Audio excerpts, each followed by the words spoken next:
తమాషాలుగా ఉందా మీకు? సరదాలుగా ఉన్నాయా? మొన్న ప్రకాష్ రాజ్ గారు మాట్లాడారు నా మీద. అరే నేను మాట్లాడుతుంది ఒక హిందువులు అపవిత్రం గురించి మాట్లాడుతున్నాను. ఇందులో ప్రకాష్ రాజ్ గారికి సంబంధం ఏంటి? ఇందులో నేను ఇంకొక మతాన్ని నిందించానా? ఇస్లాంని నిందించానా? క్రిస్టియానిటీని నిందించానా? ఈ అపవిత్రం జరిగింది, ఇలా జరగకూడదు, ఫుడ్ అడల్ట్రేషన్ జరిగిందని మాట్లాడుతుంటే దీన్ని గోల చేయకూడదంటే అంటే తప్పు జరిగినప్పుడు మాట్లాడకూడదా? ఒక అపవిత్రం జరిగితే మాట్లాడకూడదా? దేవతా విగ్రహాలను శిరచ్ఛేదం చేస్తే మాట్లాడకూడదా? ఏం పిచ్చి పట్టింది ఒక్కొక్కళ్ళకి? ఎవరి కోసం మాట్లాడుతున్నారు మీరు? ప్రకాష్ రాజ్ కూడా చెప్తా ఉన్నాను, నాకు మీరంటే గౌరవం. I have extreme respect for you. కానీ when it comes to secularism, Prakash Raj garu, it is a two way, not one వే.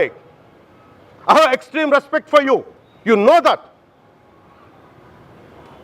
మీరు secularism is always two way, it is not one way. హిందువుల మీద దాడి జరిగినప్పుడల్లా వచ్చి మాట్లాడడం తప్ప,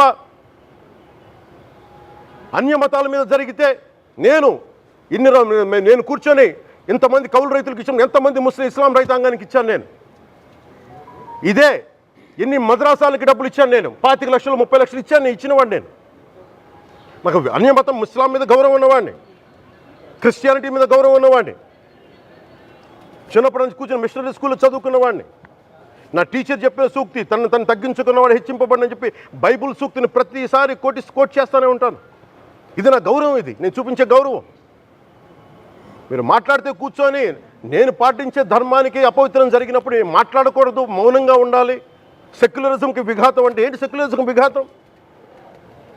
నా ఇంటి మీద దాడి జరిగినప్పుడు నేను మాట్లాడకూడదా? నా ఇల్లు 10 మందికి ఆశ్రయం ఇస్తుంది. నా సనాతన ధర్మం అన్ని ధర్మాలకి ఆశ్రయం అయితే దానికి దాడి జరిగినప్పుడు, దాని మీద అపవిత్రం జరిగినప్పుడు దానికి కూడా మాట్లాడకూడదంటే ఏం మాట్లాడాలి మీతోటి? ప్రకాష్ రాజ్ గారు, you have to learn your lessons. I respect you. It's not just Prakash Raj Garu, all the people who thinks in the name of secularism, you're going haywire. Let me tell you guys, we are extremely hurt. Don't make a mockery out of our sentiments. We are deeply, deeply hurt. It's not fun for you, maybe it might be fun for you. It is not fun for us. It's a deep anguish, deep pain. Don't you ever forget. Before you come and think 100 times and talk about Sanatana Dharma. Enough of this. చాలు. ఇష్టానికి మాట్లాడుతూ ఉన్నారు సనాతన ధర్మం మీద.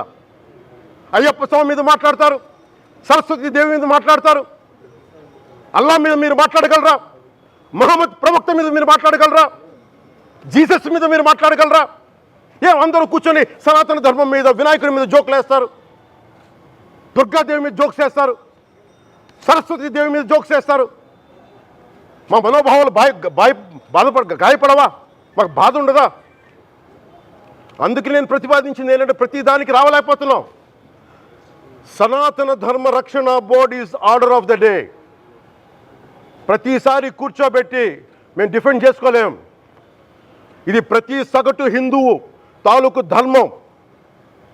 ఇదే ఇస్లాం మీద దాడి జరిగితే ఎంతమంది బయటకు వస్తారు, ఎంతమంది నిరసన తెలియజేస్తారు, రోడ్ల మీదకి రమ్మని చెప్పట్లా. కనీసం మీకు కోపం కూడా రాకపోతే మేము ఏం చేస్తాం? గుడికి వెళ్ళే ప్రతి హిందువు బాధ్యత కాదా ఇది? నా ఒక్కరి బాధ్యతైనా, మా బాధ్యతైనా, మీది కాదా? ధర్మాన్ని పరిరక్షించడానికి మీ బాధ్యత కాదా?